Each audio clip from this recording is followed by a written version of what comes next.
嗨，大家好，我是坦皮叔。今天是2025年9月18号，这一期咱们继续聊聊恒大清盘，聊聊中国的房地产。咱们先看房企的消息。首先是这个万科又借钱了，各大媒体都在报道年内深铁接连出借近260亿元。万科第一大股东深圳市地铁集团有限公司再提供20.64亿元股东借款，用于偿还万科的公开债本息。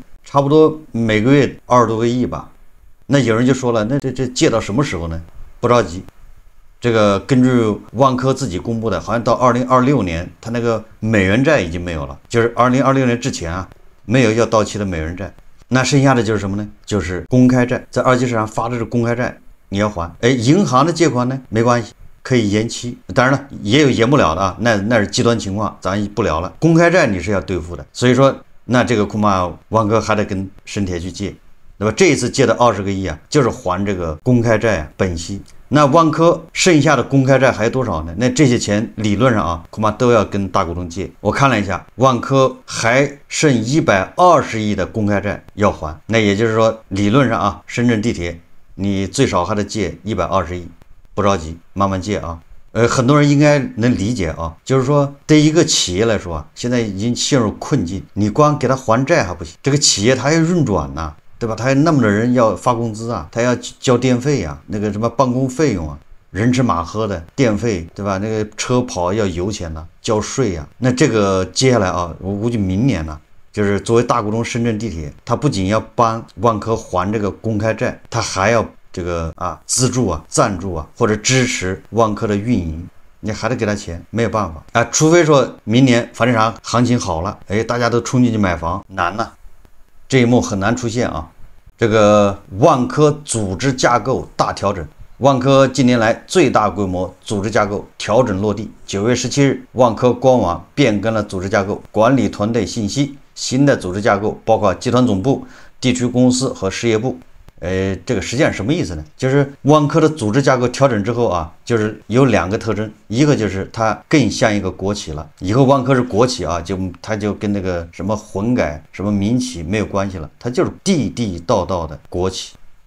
组织架构已经完成了这就标志着万科就是国企，对吧？你看那高管、董事会成员都是深圳地铁派的。第二个呢，就像这个碧桂园、融创，对吧？这些房企暴雷之前一样，对吧？不停的进行组织架构调整。所谓的组织架构调整就是瘦身对吧？就是合并裁撤冗员因为你都没业务了，对吧？那地方房子也卖不掉，又不再买地再开发房子，对吧？又不开新的项目，你那个分公司留着干啥呢？对吧？各个地方留着好多省公司，你不给它合并，没有业务了吗？他不可能再买地再去开发所以他要合并对吧？把这些该裁的裁掉。美其名曰组织架构调整，但深圳地铁咬牙给万科把它公开债还完，还了380亿，将近400亿。接下来发现他还得给万科输血，他得养着他。为什么这么说你看看这个融创，对吧？融创它是债务重组成功了，美元债、境内债都没问题了，重组成功不代表它能活下来。你看天眼查法律诉讼信息显示，9月17日，融创房地产集团有限公司新增3则被执行人信息，执行标的合计9.2亿余元，涉及票据纠纷、票据追索权纠纷等案件。部分案件被执行人还包括眉山市环球世纪会展旅游开发有限公司。执行法院为延安市宝塔区人民法院、甘肃矿区人民法院。天眼风险信息显示，融创房地产集团有限公司现存280余条被执行人信息，被执行总金额超454亿元。那你说融创好得了吗？根本好不了北京商报今天有一篇报道，叫债务化解规模超1.2万亿元，20家房企债务重组，涉碧桂园、融创等。这个我记得有一期节目咱们介绍过了，说出险房企化债进程步入新阶段。9月18日，北京商报记者梳理发现，进入9月，出险房企债务重组呈加速态势。旭辉控股7笔境内债整体重组方案获债券持有人会议表决通过，涉及金额100亿元。佳兆业境外债务重组方案正式生效等等这个根据中指研究院数据，截至2025年8月，20家出险房企债务重组重整获批，化债总规模超过1.2万亿元。好一句化债总规模超1.2万亿，就1.2万亿的债划掉了。那问题是债怎么划掉了呢？这1.2万亿是谁的？你把人家划掉了，那意味着这1.2万亿这个所有者就受了损失，不就这么简单吗？对吧？房企这边是轻了，房企这边啊日子好过了，哎，少了1.2万亿，但是这个原来1.2万亿的这个所有者就惨了，就等着破产吧。昨天对吧？这个房地产上市公司啊，这个出现一个反弹。我昨天节目就说了，这种反弹啊，一定是不要参与。如果你手上有股票，那都是逃命的最佳时机啊！你看，果然啊，今天9月18号，港股内房股午后走弱。正荣地产跌超10%，碧桂园、汇景控股、金辉控股跌超8%，世茂集团、五矿地产、雅乐居、远洋集团等跟跌啊，昨天涨的，今天也跌回去了。房地产股票啊，每一次反弹都是你逃命的最佳时机，不要有任何幻想。今天啊，北京市第一中级人民法院发了一个公告啊，一个通知吧。北京一中院开庭审理中植企业集团有限公司原董事局主席高某某等人非法吸收公众存款案。2025年9月15日至18日，北京市第一中级人民法院对北京市人民检察院第一分院首批提起公诉的中植系管理人员、中植企业集团有限公司原董事局主席高某某等人涉嫌犯非法吸收公众存款罪一案进行了公开开庭审理。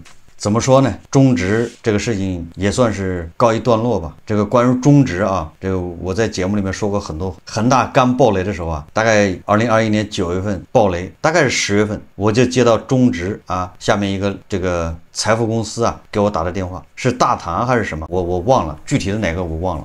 他向我推荐这个他们的理财产品，然后说的是新能源，然后说符合国家政策啊，然后当时给的是年化收益8%。当时我呢是想跟他就是聊一聊，对吧？我说你那个产品啊，你这个风控措施有哪些？增信措施，对吧？你这个产品是投到哪儿去的？这个钱，哎，他解释不出来。他说我们对应的是上市公司，底层资产是上市公司。我说那具体的是哪一家上市公司？他说不是哪一家，是湖市里面做新能源汽车的上市公司都是。我说那你就是资金池是吧？他说对。那我就说那你们这个就很快就要歇菜了。哎，他非要推荐我买，然后我就推辞嘛，我就说啊，我说我买了恒大理财，我这现在恒大爆雷了，我这钱要不回来，你帮我想想办法。我以为他会给我什么建议，因为他们都是做理财的。结果他给我的建议就是恒大那个啊已经没戏了，那你怎么能挽回损失呢？那你就是再找钱买我们这个理财，一年8%来弥补那损失。4年过去了啊，我也不知道这个给我打电话的这个顾问呢，他有没有退款，退了多少？不退的话会抓的。就所有的理财顾问啊，你拿的那佣金还有高额工资都得退了，有可能免于刑事这个责任。不退那一定是要抓的。但我说你们中植你这么干，资金池肯定不行啊，对吧？我说你这个很快就要出事啊。他非常鄙视，觉得我们怎么会出事呢？中植你知道吗？我说我太知道了。中植啊，这个他下面的这个信托啊，叫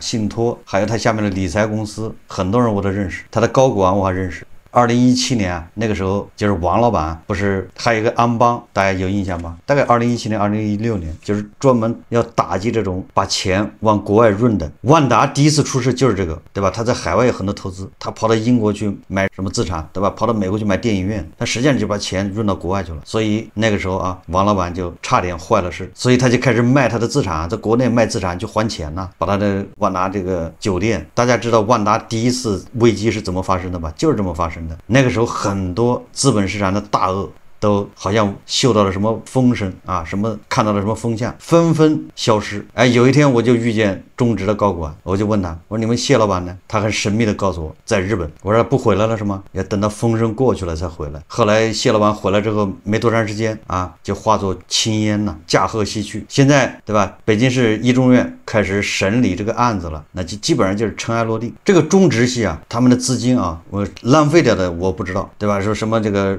贪污啊或者润这我不清楚，但是他投资的那些资产大部分都是矿，据我所知啊，大量的矿。结果那个时候正好那个周期啊，就是矿产资源都在贬值，也有很多压住房地产的。结果后面赶上这个经济不景气，然后又是那个矿产，比如煤矿等等，不是去产能吗？什么3去1补，赶上这个政策，所以他就那个庞氏骗局啊，就没办法往下弄了，对吧？就加速他暴雷，所以他后来才开始搞资金池啊。一般的搞资金池基本上就是飞息，对吧？你每一笔投资啊，你每一笔这个这个募集来的钱都有对应的一个资产，对应的一个项目，那个就不叫飞息。你募集来的钱没有明确的项目对应，这就是飞息，就这么简单啊。对吧？就像你把钱存到银行，银行并没有告诉你说你这存着10万，我是准备投到哪儿去啊？不，他银行不需要告诉你。但是你给信托，对吧？你给私募，你这钱买了他理财，把钱给他，他要明确告诉你，你这个钱是要投到哪儿去的，否则他就是非法吸收公众存款。资金池就是很显然就是要飞息，所以我给他普及，对吧？我说你这个资金池，你们公司快了，他不信。如果当时他就听了我的，对吧？辞职了不干了，他恐怕也能躲过这一劫啊。我们接着看房地产啊，这个我看有媒体报道啊。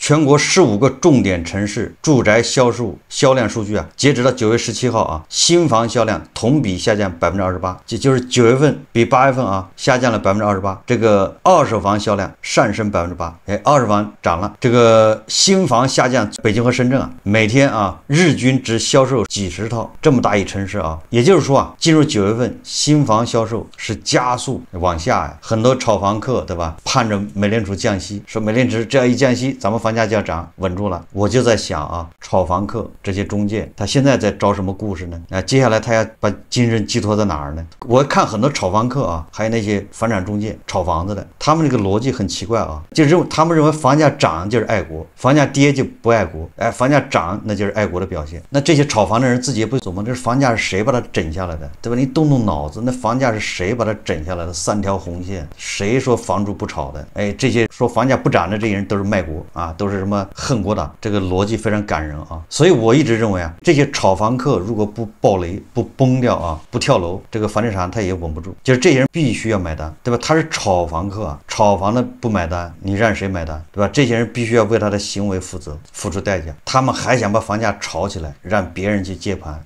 这个我们把这个炒这个撇开啊，严格意义上说啊，就是我们希望房价和你的收入匹配，对吧？至于房价是涨还是跌不重要，对吧？房价是高了还是低了不重要，房价要跟韭菜收入相匹配，这个是理想状况，是我们所希望的。韭菜的收入涨了，那房价涨很正常，对吧？以后我们每个人啊，轻轻松松每个月就是10万一个月，那你说房价涨到20万，那有什么问题吗？没什么问题啊，对吧？你现在收入才3000、4000的，你说房价涨到20万、30万。你拿什么买啊？完了还要涨到50万，所以说人啊，然后你这些赌徒，对吧？这些人投机取巧的，他叫爱国。你比如说啊，这个过去啊，大家都喜欢买那个商铺，对吧？一铺养3代。那现在呢？一铺养3代见不到，倒是见到了一铺毁3代。这个咱们在节目里经常介绍的吧？投资商铺的。今天这个1818环境眼啊，他又报道了啊。浙江嘉兴其实经济还可以啊，它是因为挨着上海，我还去过啊。嘉兴那个它有南湖嘛，它也那个手机什么制造基地啊，那儿嘉兴经济还是可以的啊。那这个有很多投资者啊，就在嘉兴买了商铺，2万1平米买的，也不算太贵啊，一般的就买10平米20万，结果啊被套的叫欲哭无泪啊。大家看视频啊。因为我是宁波的，当时我也在做生意嘛，一个朋友说，他说这边有一个商铺要买，就是投资，就是说金额不大，就20万一个店，一个商铺。过来的时候呢，当时也就是人山人海的，当时就说的，一铺养3代，8%到18%的收益，我当时也算了一下嘛，我说如果是8%到18%，我就20万的店铺，我1年差不多有2万的租金，那不是10年就回本了吗？那我还有一个是什么？比什么做生意，比做什么生意都强。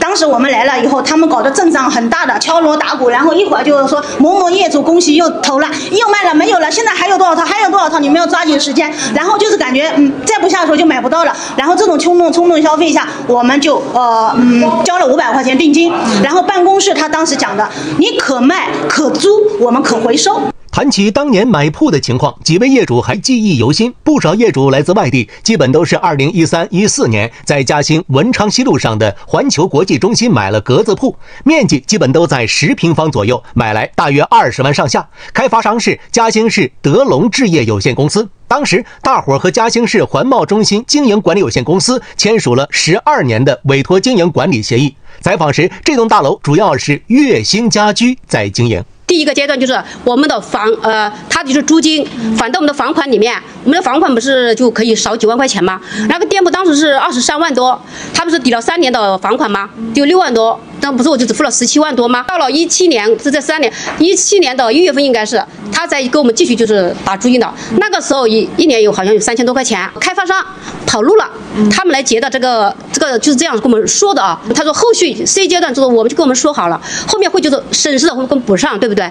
可谁知道它是越来越低，越来越低。每年打过来应该有2万多呀，才几百块。一年大概只能拿到400块不到的房租。我算一下，一年20万的存款，按照存款利息算啊，1%的话，一年下来就可以拿2000吧。这之后，结果到现在啊，从头到后只拿到1万5不到租金，10年下来，10年下来。我一个人就是说17岁打天下，就打了这么一点钱，现在是依然就是说为了这个钱已经12年下来了，头发你们也看得到的，已经是白发苍苍。每个人都会问，很好奇，为什么你的年纪跟你的头发不匹配？整整的12年了，我们看不到钱呀。汪女士今年40多岁，她的商铺的托管期限到2026年6月，目前在 C 阶段，协议上写着实际收益分红期和环贸中心1到5层总面积年度经营净利润挂钩。采访时，商场里空置的店铺看着不多，大部分都有商户经营。不过，不少业主都说没有拿到足额的租金。一行人找到了现场负责人。租金我们是正常支付，除了什么呢？就是说房款未清的。他如果说房款没有交清的，那这个当然是后续大家都有争议，因为如果他有争议的话，我们这边也可以起诉嘛，打官司就可以了嘛，对吧？那他们说一年就收到一个几百块钱的租金，对呀，这个就是经营收益啊。经营收益这么少吗？咱们商场？对，1到5楼整年的租金收入大概在1500万左右。月薪加基这个品牌费200万，营运开销就连工资啊，连营运开销大概在600-700万，600-700万是给大家分的，700万左右嘛。但是其实分的嘛还有公共部分收益，而且我们这个项目现在的经营情况啊，受政府监管，我们支付的每一笔钱是我们财务把那个支付清单列好之后交给经开区政府，经开区政府敲章之后指定银行支付。现场有些业主表示，关于之前的租金，他们签过一份协议，至今还没有全部收到。B借贷是固定收益，那么我们先前是因为项目处前面股东付不出来，当然是大面积违约嘛。那么我来之后呢，解决这个问题呢，我是首先那么把一些开发商就置业公司的股东找回来。找回来之后呢，我跟他们探讨了他们的资金情况，然后针对这个资金情况也在政府的协调下，那么把以前应该2年付给他们的租金呢，叫他们重新签订补充协议，就用4年付给他们，也是借块空间了，就分期付一下。不少业主的托管合约即将到期了，经过这一个12年制约，他们对下一个12年制约没有信心了。之后这些格子铺该如何处置呢？现在不要收铺吗？他们那边就是强制让我们续租。你这个合同什么时候到期？我是明年6月份到期。那直接不续就好了呀。没有不续，强制让你续。那房产证都在你手里。没用的。现在就是它上面是写的微信提示。公司将安排工作人员与你电话沟通，希望你大力支持续签工作。考虑到你工作繁忙，如15天内无异议，将视为你默认同意本次续签。请问一下，这是不是强制让我们续租？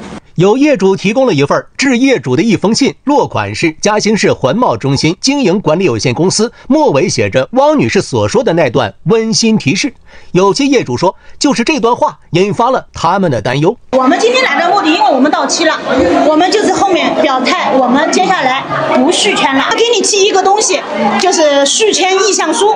你如果不回复同意或者不同意，他就说你默认了，就是进入下一个12年周期了。问题你这12年屁股还没擦干净。作为我们的业主，有的人是不是年纪也大了，也不知道那么多，他现在就登记了。现在业主要求我们把就是登记的名字删掉，他们现在不拿出来。如果他不给到我们，他意思就是我们是默认我们同意续签的，这就是一个坑。来访登记就是我做工作，当然我要有个工作记录的，不可能作为什么？你们觉得法律这么薄弱吗？我来访登记就变成续签了。汪总介绍，目前总共2500多户业主，已经到期的有331户，分批到期跨度有3年，大约90%的业主合同在明年12月之前到期。家居商场里的店面，一家店可能就有几千平方，涉及到几百户业主的格子铺。目前他还在统计大家的意愿。那么在这种情况下呢，我是需要知道我们业主的真实意愿。就如果说我们续签的超过50%了，那么我也建议我们的业主到时候如果到明年大部分人到期之后，业主认为有争议的，我也建议他们去打官司。那么如果说我们的业主大部分人的业主认为我们需要收铺的，那行，到时候我也会跟经开区政府叫他们包括法院、公安开协调会议，然后把铺还给大家，把商场自己倒闭了。但是我也跟业主讲，那么你有没有更好的办法呢？我们又不是说指定一定要委托给叫环保中心来经营的了。我也跟他们讲，你们有好的办法的话，行，我说委托的业主只要过一半，我跟经开区已经交涉过了，让他们经开区政府出面向全社会招投标管理，可以的呀。或者说你业主也可以成立你们自管协议，也可以来弄的。记者找到属地街道，表示想要了解关于环贸中心的相关情况。截稿前，工作人员表示，区里专班正在处置中。188红建记者报道。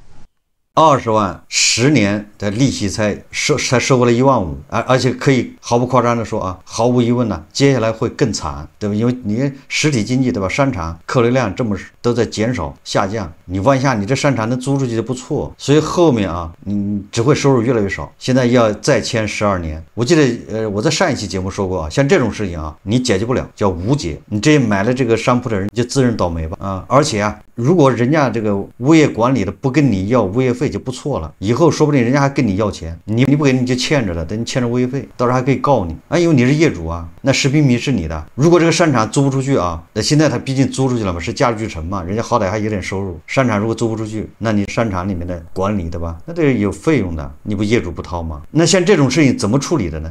一般的像这种事情，美西方啊，据我了解啊，因为人家的资本市场非常发达，人家是叫契约精神、诚信，他那个资本市场很发达，所以跟咱们不一样啊，跟咱们胡适没得比。资本市场这一发达，他会怎么办呢？他像这种资产，它就会证券化。什么叫证券化呢？就比如说你1平米2万块买的，当初啊1平米2万块买的，一共是1万平米，对吧？那就是他就可以发行1万股，每股对应就2块钱，或2万呢，或者他发行10万股、20万股都行，反正每一股就对应你那个钱。因为这种商场，你要那个产权证也没用，对吧？你想知道你那个10平米在哪儿也没用，他没办法分割，说给你，对吧？说以后把这块割下来给你，你也没办法把你的10平米单独租，是吧？所以这种特征导致啊，其实这个所有权对你来说不重要，你更看重的是收益权了。所以他把它分割成很多小份，对吧？然后这个每一份对应的是多少钱当初啊，然后这每一份以后这个整个商场的收益啊，它平分到每一份上面，对吧？一年你这每一份上面收益是20块钱，或者50块钱，或者200块钱，或者1块钱，对吧？你要持有了5万份，那你就收多少钱？那这个在美西方那是非常家常便饭啊，人家100年前就这么干了。这个靠的是诚信。好，你拥有的那个份额啊，可以在二级市场交易。哎，你持有这个，你也可以持有，等着它分红。哎，每年给你分。哎，你说哎这分红太少了，我把它卖掉，别人买，对吧？二级市场可以买卖。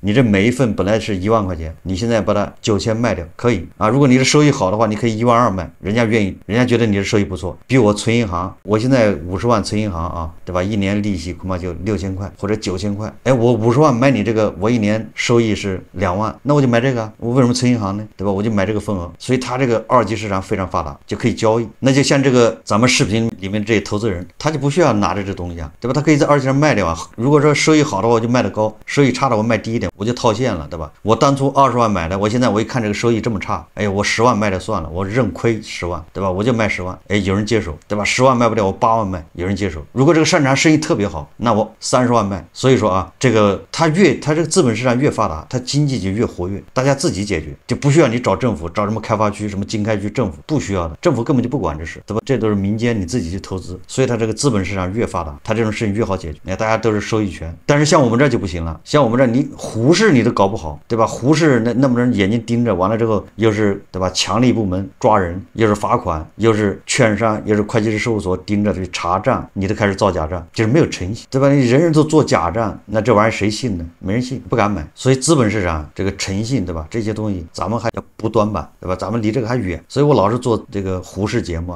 老是说他就是作假，欺诈善事啊，对吧？那个上市公司的那些财报那都是造假，有审计公司给他审计，他要造假，双方配合。当我们的资本市场高度发达的时候，就像这个商铺啊，对吧？它就不是问题，大家可以自由流动，无非你就是赔钱了嘛，对吧？你投资你赔钱了，你正常，你还赚钱呢，不至于像现在无助，对吧？你现在是无解，现在这些商铺的拥有者啊是无解，你没办法解决。人家那个商场的运营方也说了，你有什么办法吗？你有好办法你说出来啊，对吧？你能找到更好的运营方来运营吗？对吧？你把它要回去干啥呢？要回去还不是要出租吗？你出租你找谁出租呢？你有解决方案吗？都没有，对吧？这是现实困难啊！我一直说像这种投资就说你倒霉，解决不了。所以说一铺养三代那是过去，现在叫一铺毁三代。我们再看啊，这个今天啊，财联社报道说宁夏银川市全面取消城镇落户限制。财联社9月18日电说，银川市公安局9月17日发布银川市公安局进一步推进户籍制度改革实施细则。什么意思呢？就是全面取消城镇落户限制，正式实行零门槛落户政策。也就是说，你在银川啊，不论你是买房还是租房，你都能把户口落在银川。凡大中专以上院校和职校，就是技校啊毕业生，那现在基本上谁还不是个技校毕业生呢？对吧？凭毕业证或资格证书就可以申请登记常住户口。这个希望这个其他地方都要向银川学习，赶紧吧！我记得很多地方都已经放开了，怎么银川这个时候才放开啊？银川好歹是省会城市吧？所以说，如果你在地级市或者你在县城啊，我倒是觉得你不如把户口落到银川去，这样以后对吧？医疗啊，这个什么教育啊，都会好一点。我们再看啊，又是这个过气网红城市杭州啊。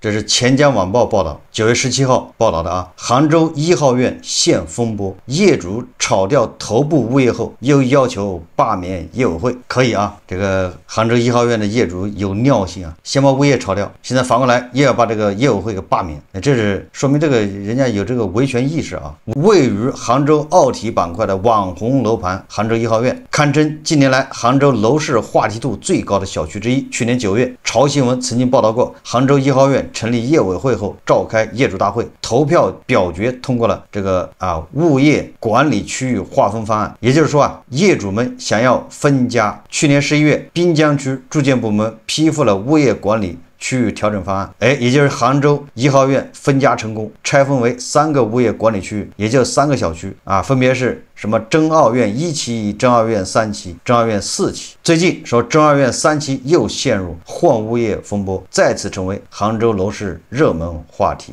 这什么意思呢？就是我也没仔细看啊，就是这个杭州1号院，因为它是个网红楼盘啊，也就是刚开始大家入住的时候，大家尿不到一个壶里，我认为是这样子的啊，就是小区里面分成好几拨人，所以他们开业主大会啊，把小区就分治，分成3个区域，3个区域对应3个不同的物业来管，大家各过各的，就是分家。分完之后，现在这个2号2期啊。